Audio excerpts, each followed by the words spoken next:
Someday, the folks in the Rock and Roll Hall of Fame will get some sense and induct him in that. They should.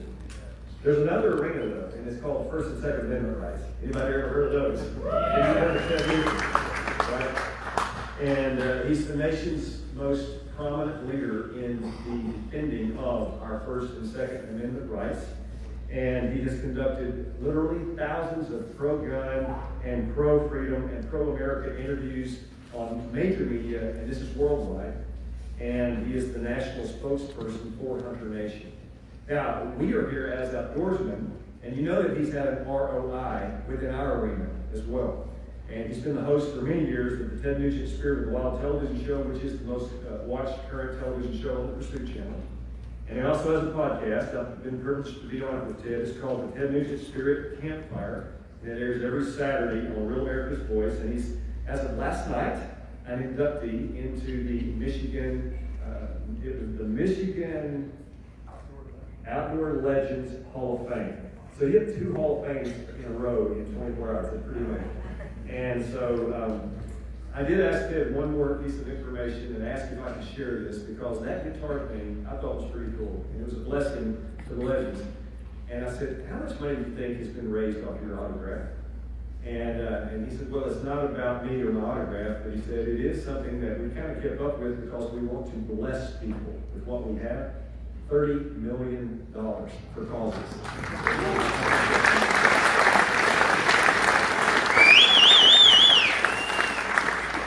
When I was doing the Spiritual Outdoor Adventures radio show years ago, it was a live Tuesday morning drive time show. And I called Ted and said, hey, can you be on? He was on a couple of times. It was an hour long. And when you do live, you can't take back any words or anything. Right, Ted? And I said to Ted, this is the Spiritual Outdoor Adventures radio hour. He goes, Jimmy, I know, I got it.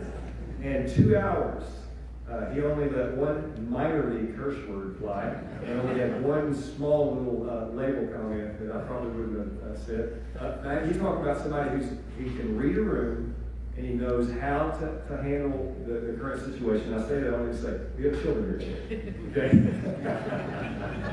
And we are really looking forward to welcoming you not only as an inductee into the Legends of the Outdoors Hall of Fame, but you are also receiving a very special award, and it's the American Outdoor Sportsman of the Year. I want you to welcome my friend Ted Nugent to the stage.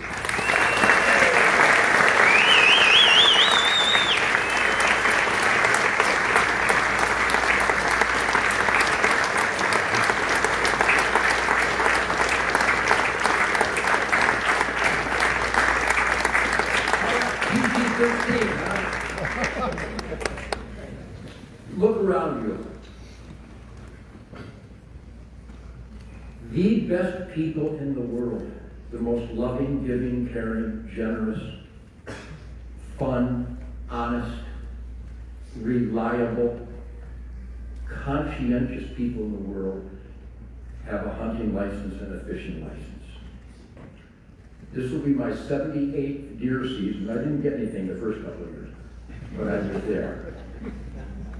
And in the world of rock and roll, I didn't invent the middle finger, but I perfected it by the age of 6.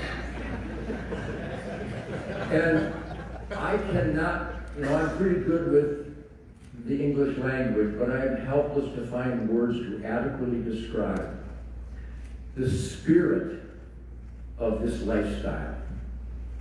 It is recreation because it recreates our spirit every time we step into the dirt.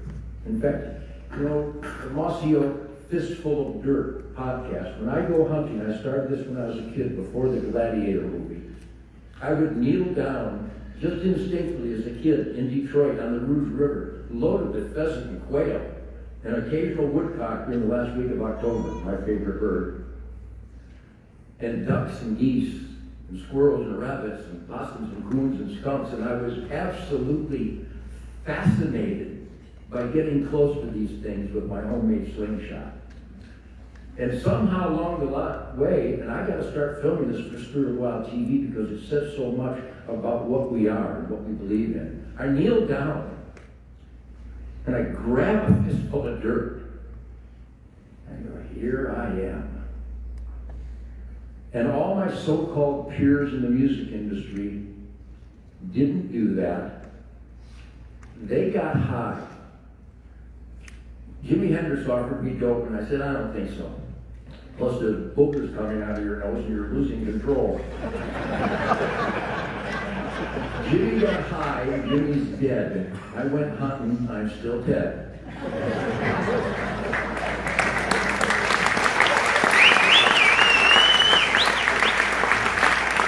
So I'm so proud. I know many of you here, you're my spirit blood brothers. I use the word spirit. I have an album called Spirit of the Wild. I have a song called Spirit of the Wild. I have a TV show called Spirit of the Wild. I have a podcast called The Spirit Campfire. What we have here really is best described in this setting with, I'm not kidding, look around you. I'm always surrounded by the best people in the world because I don't let assholes in my life. Did that reach that? I trained with the Marines, so often I talk like those guys. Which, by the way, I think we can all agree that we are here not because we're smart enough and we follow our natural, powerful instinct to remain grounded, to remain down to earth, the two ultimate compliments that they give to my sons and my daughters and my family every day. Down to earth, grounded. Our instinct drives us to serve God's miracle as an asset, to harvest, to balance. But we're also here by the grace of God for people in this room right now, heroes of the U.S. Army, heroes of the U.S. Navy, of the U.S. Air Force, of the U.S. Marine Corps, and I think we should all give them a round of applause right now.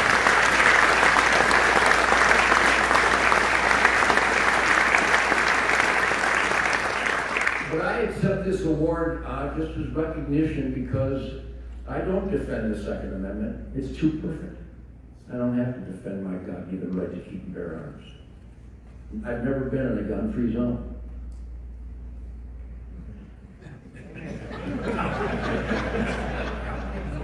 The moment I arrive, it ceases to be. But what we're celebrating here is our drive to not just celebrate God's miracle and be responsible and follow His science, but we celebrate it and promote it. That's why we do podcasts. That's why we write stories. That's why we do TV shows. I don't need to do this, but I need to do this. Because I was attacked in the rock and roll industry for eating venison and carrying a gun, the only two perfect things I do. Plus my guitar licks. And produce beautiful children. So thank you for this award. But go forth beyond this room of people that already know truth, logic, common sense, and genuflected God's miraculous science. We all know that, we do that, we live that, we celebrate that, and we promote it in our own way. But I would highly beseech, beg, prod, cajole, and scold that I bet everybody in this room could do more. Our game departments in this country are the enemies of conservation. Not sorry for saying that. CWD, scam. Guy getting arrested for a felony in Michigan for carrying a gun. Little girls getting a ticket because their shot pattern hit a hen when they shot a gobbler. They called the game warden to report it. The game warden gave her a ticket and took both birds. You'll never hear the heartbreaking stories that I hear every day from sporting families who are abused by these jackbooted thugs in our game departments. So I want to keep this positive, but the only way to maximize the positive is to eliminate the negative. We have a beautiful truck, 1,100 horsepower, 6-inch lift, 37-inch gumbo mutters, but it has a flat. So I don't care how good that truck is, you need to focus on the flat.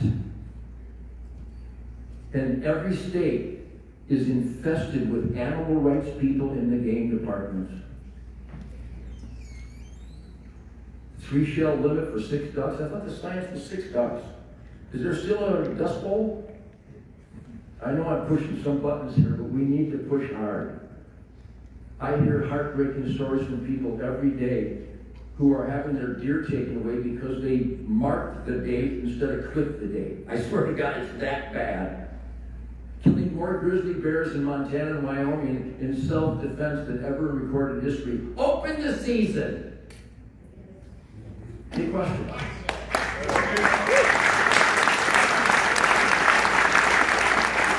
So there's one state that has it right, and that's Arkansas, with Bill Jones at the helm, because he makes sure that science is the foundation of our drinking law.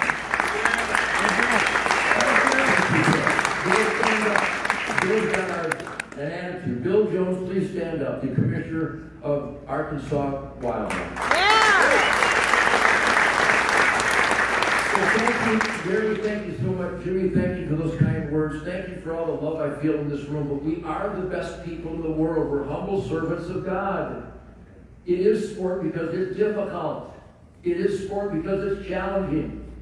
We are reasoning predators, conscientious predators. We don't want to wound stuff. We practice and we dedicate ourselves and tweak the technology so that we get more velocity, more foot-pounds per energy, all that. But it still is right place, right time. On my wall of my northern Michigan cabin is my first year, November 15th, 1968, where I bought a box of Remington 150 grain 308 Corlocks for $5.95 from Luke's Corners, using my dad's pre-64 model 70 Winchester featherweight with iron sights, wearing my black and red plaid suit. And I had a doe tag, and I was sitting in the Manistee National Forest, and I was a wreck. I was so excited. And a group of does come through by the pines, and the biggest doe, I rode that girl, and I went up, the big doe, and I knelt down, and I'm all excited, tears flowing, and I lifted up the head, and I went, it's a buck! It's a buck! So I gutted that buck, and I put it on my truck, and I went to the taxidermist, and I said, I want a full shoulder mount, kind of turned it to the left. He goes, you're gonna mount this? And I go, yeah, it's a buck field. So when you come up with antler point restrictions, I just give you the finger. I can shoot it where I want to shoot. That button buck is mounted on my cabin wall, and that's a trophy. I remember the wind direction, northwest, a little northwest. I remember it was 38 degrees. I remembered I found that spot, it wasn't a redneck blind. I actually sat down, put my back against an oak tree, and kicked all the leaves out of the way, and sat there with a 308 across my knees. Am I ringing any bells up there? So I've been at this a long time. I cherish my time in the wild, and because my rock and roll, when I'm on stage, flames are coming out of my ass. I mean, I'm like Bill Richard. Except I'm not gay. Who doesn't love Little Richard? But when I make that transition from fire-breathing rock and roll, forehead vein popping intensity, so I qualify for a James Brown Band-Aid every night, I need to calm down and shut up. I need to shut up. And nothing does it but leaving the pavement.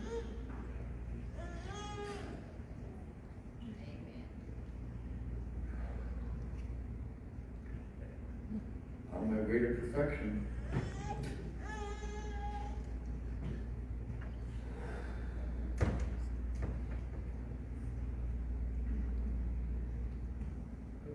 Perfection. I'm not perfect, but conservation is perfect. And it has cleansed my soul and fortified my middle finger against the drugs and the alcohol and the stupidity of my industry. I laughed in their face because the spirit of the wild calls our name, and I say, God bless you all for responding. But take it forth out of this room with this great galley of great people, and we talk, everybody who was up here. Your words have iron. You represent the heart and soul of this room. Thank you. All the inductees, I'm so honored and humbled to be at your side.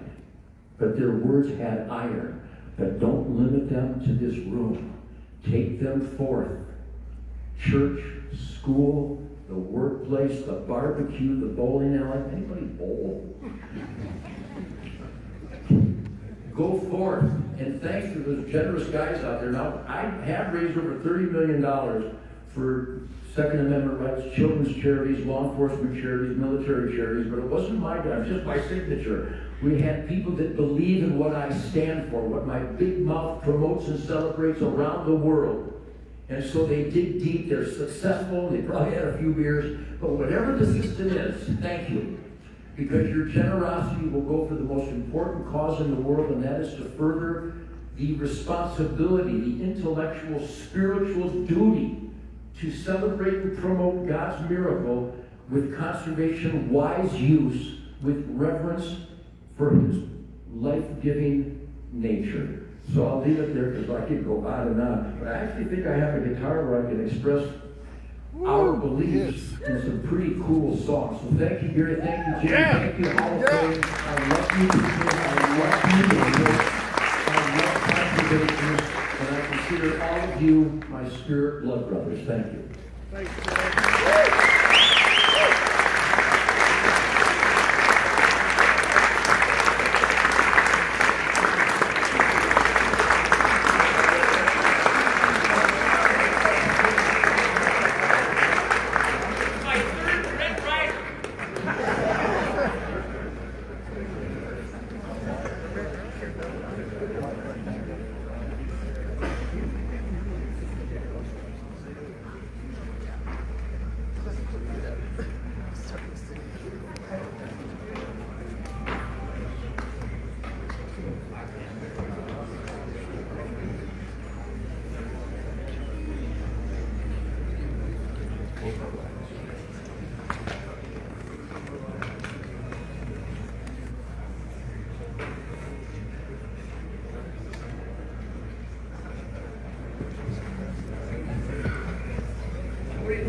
Ladies and gentlemen, I think we're about to get a special treat. Anybody wants to leave at home, don't go yet. All right, first of all, I failed. Can you hear me? Is this working? No.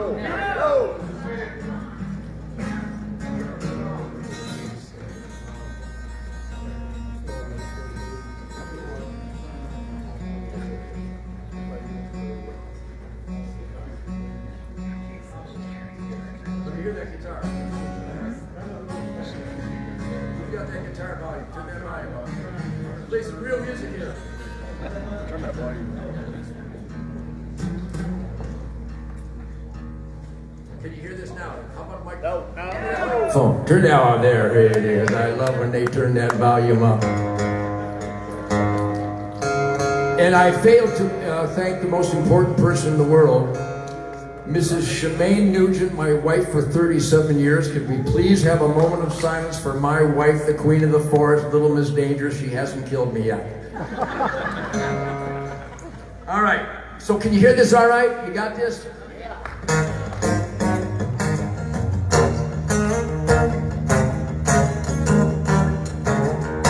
You got that? All right. So I get around a campfire. And by the way, this isn't the only greatest gathering of human beings that I'm blessed and privileged and honored and humbled and moved and motivated and stimulated to hang out with. I have a sunrise safaris, and every weekend for the next 3 months, I have people from all around the world that come and hunt with Ted Nugent to kill angry pork. How do you like your pork? Pissed off.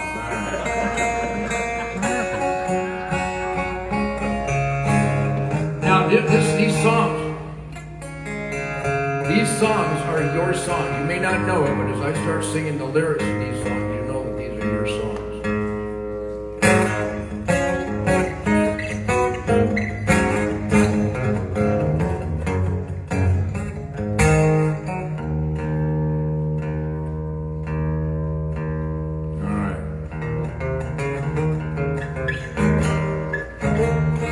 hear that?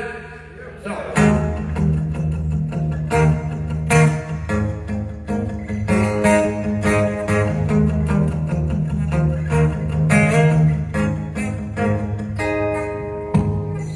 I was always different. Nobody understood. I didn't play follow the leader, 'cause I was always in the woods. You see, they hadn't invented peer pressure yet.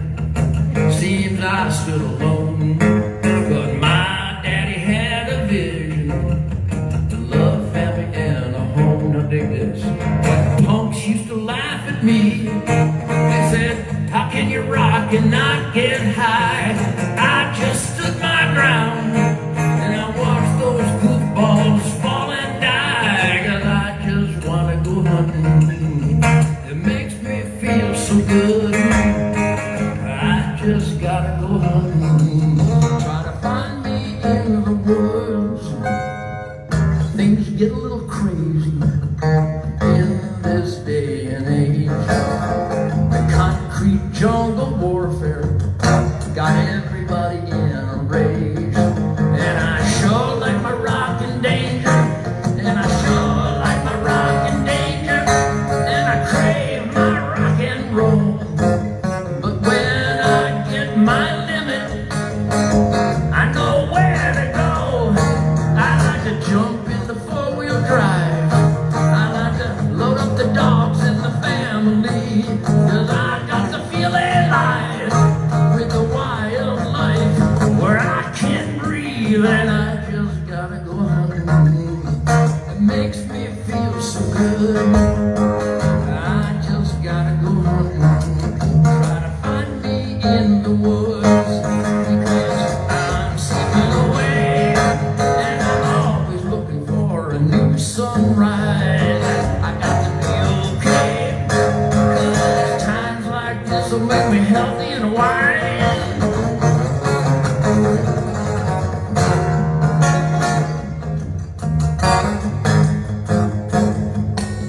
You see, God told me in the Bible, He said, go ahead, whack 'em, Ted.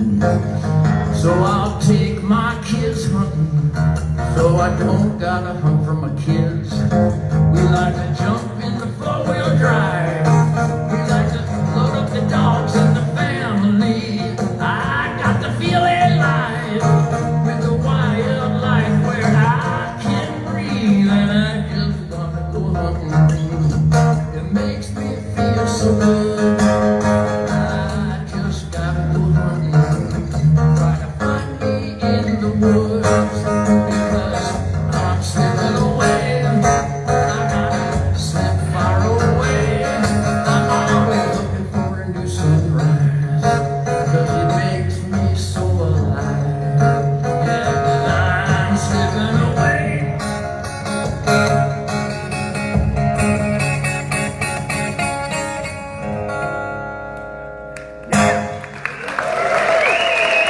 That's your song?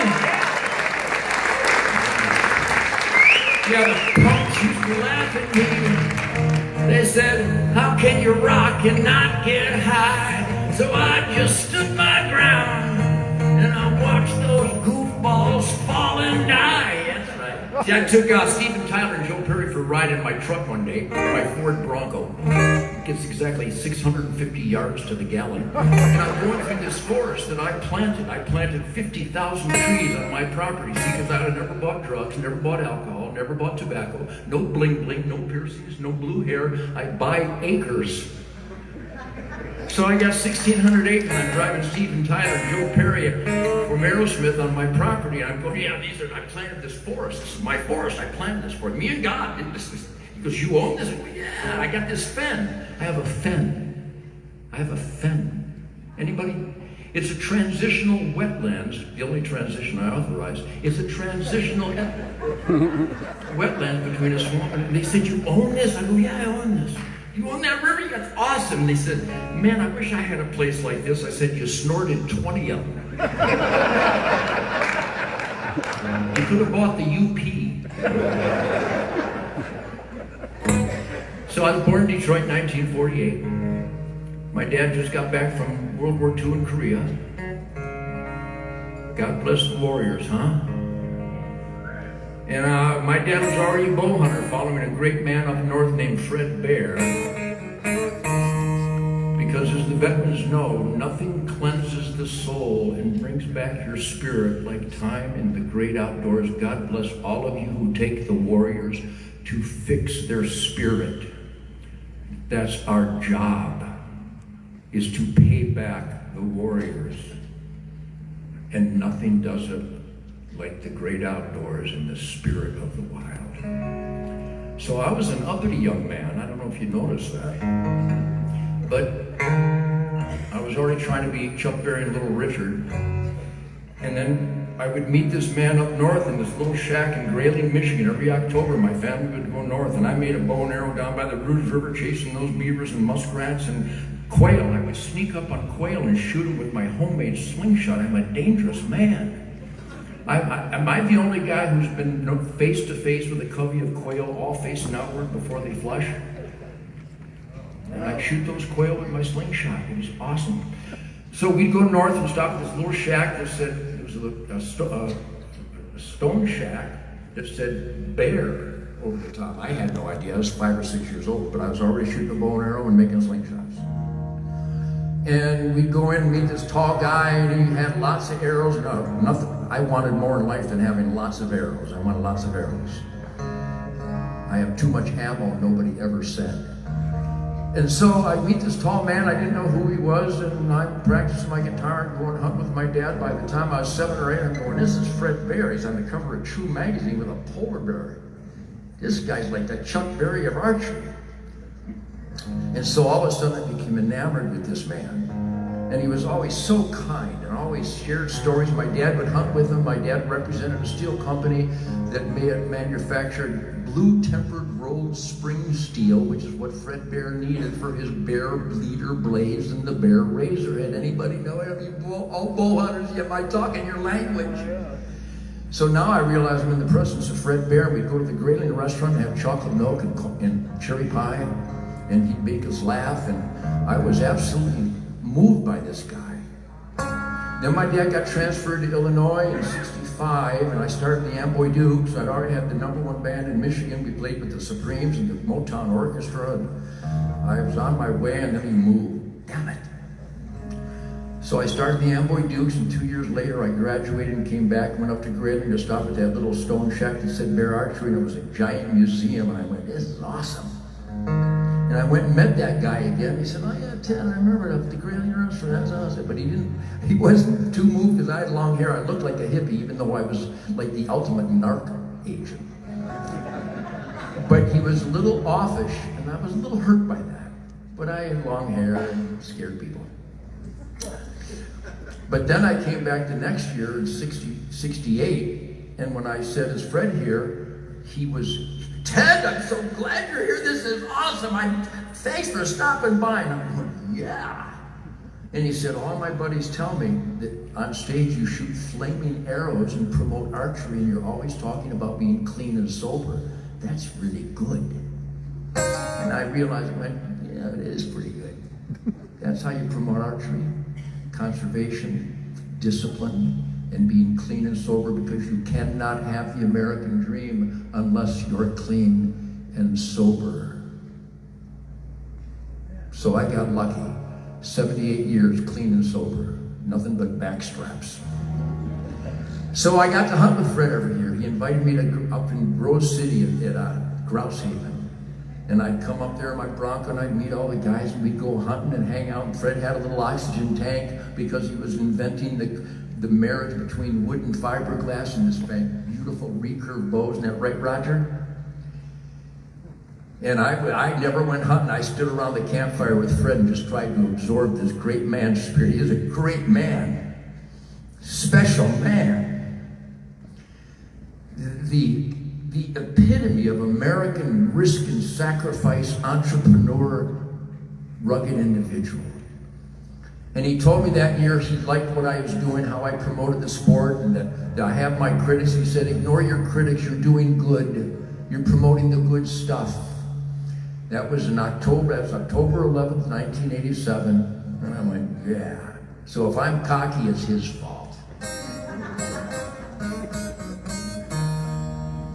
And then next March he died. Wow. And the whole industry was in mourning. Am I right, guys?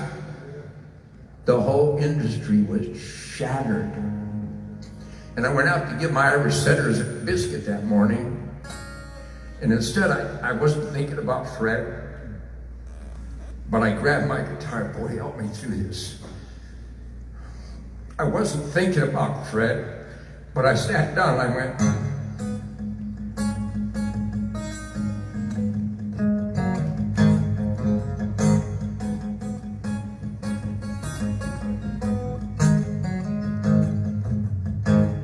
there I was, back in the wild again. And I felt right at home, where I belong. And I had that feeling coming over me again, just like it happened so many times before.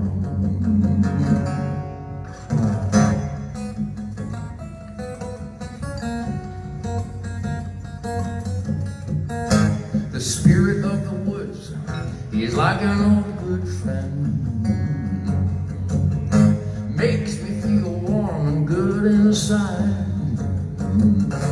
And I know his name. It's good to see him again. 'Cause in the wind, he's still alive. I'm talking Fred Bear. Walk with me down the trail again. Take me back where I belong. Fred Bear, I'm glad to have you at my side, my friend. And I will join you on the big hunt before too long.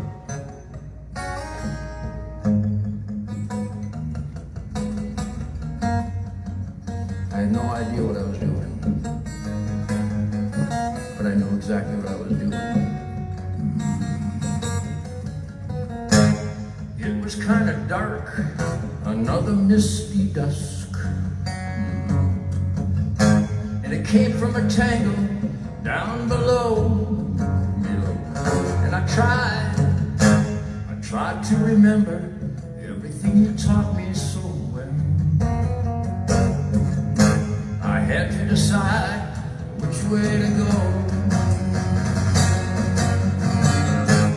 Was I alone or in a hunter's dream? The moment of truth is here and now. I felt his touch, I felt his guiding hand, and that buck was mine forevermore. Because of Fred Bear, I walk down those trails again. He takes me back where I belong. Fred Bear, I'm glad to have you at my side, my friend. And I will join you on the big hunt before too long.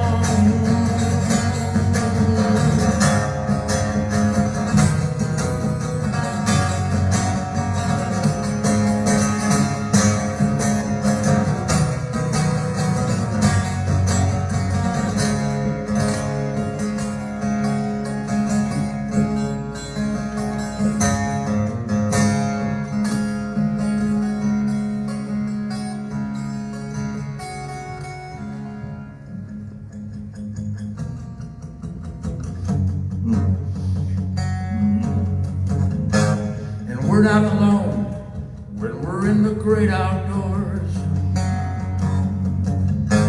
We got his spirit, we got his soul, and he will guide our steps and our arrows home. The restless spirit forever roams, and it roams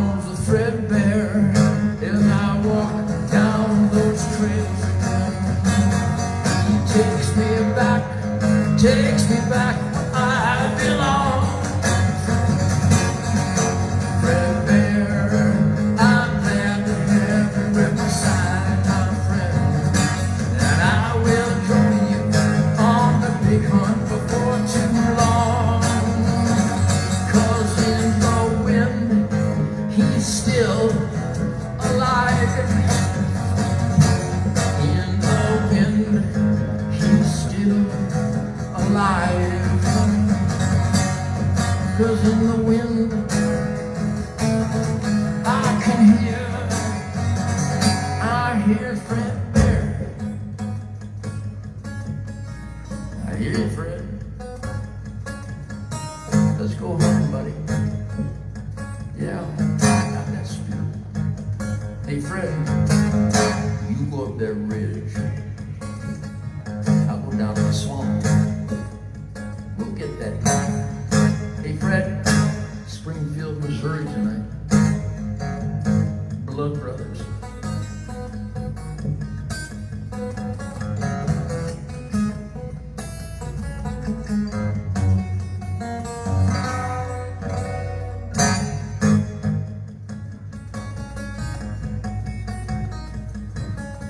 Hey, Fred.